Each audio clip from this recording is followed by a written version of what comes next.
What is up, creative family? Becky Mickletz here. I'm in Denver, Colorado, and I'm a brand developer and designer for my company, Remix Marketing.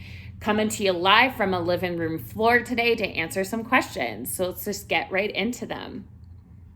First question, what is your favorite creative place in Colorado and why? For me, it's good old Mother Nature. Anytime I can get away from my computer screen and avoid scrolling for hours and facing potential imposter syndrome, I'm a happy camper. Which new project or skills did you start or learn during 2020? Talking to the camera. It has been such a challenge for me to do digital talks, virtual events, and talking to a camera. I'm a person that thrives off of reaction from the audience. I tell a lot of really bad jokes, so not hearing laughter drives me a little crazy. So I've really been practicing on speaking to the camera and getting comfortable there. What is the work or project you have done that you're most proud of and why? So for me, it's all the stuff I've done in the mental health space, especially for entrepreneurs and business owners.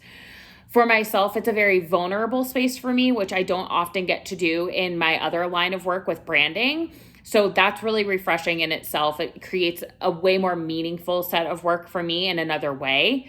And it's really pushed my initiatives that I've done with it, which have included the mental health workbook and guide for beginners in the space, and also a free positivity text line where users can text in emojis for prompts and then get some good that comes to their screen instead of all the noise that we have going on right now. How has failure or apparent failure set you up for later success? So after you get told no enough times, you kind of become numb to it where it loses its effect. You don't have that fear of rejection that often I think holds us back as creatives and business owners so much of the time. I'm a big believer in positive criticism. And again, in my space of work, it's a lot of human behavior studies. So the more feedback I get, the more opinions I get, even if they're bad or a little harsh, the better for me and ultimately the better for the product I'm making. What career advice would you give to your younger self? Take time to rest. It's not cool to be working on E and to be hustling all the time and just to be running yourself ragged.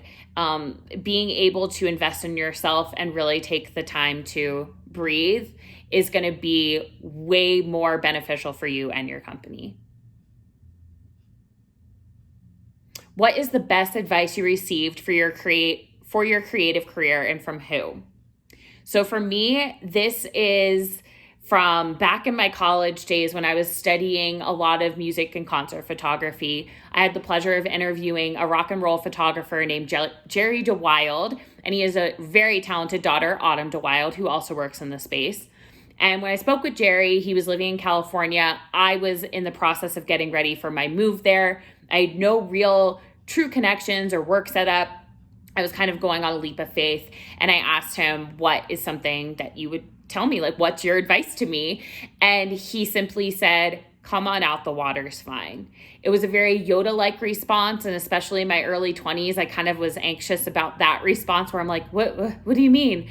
But now looking back on it, it's the best advice I ever could have received, because no matter how much I planned and figured out, quote unquote, in my life, there was nothing that could truly prepare me for the twists and turns and the curveballs that were thrown at me. So I think that by telling me, just come on out, the water's fine. Again, it was very, very simple advice, but it's the best that I could kind of carry on throughout my life now too. That's all the questions I'm going to answer today. Thank you so much, and see you at Denver Design Week.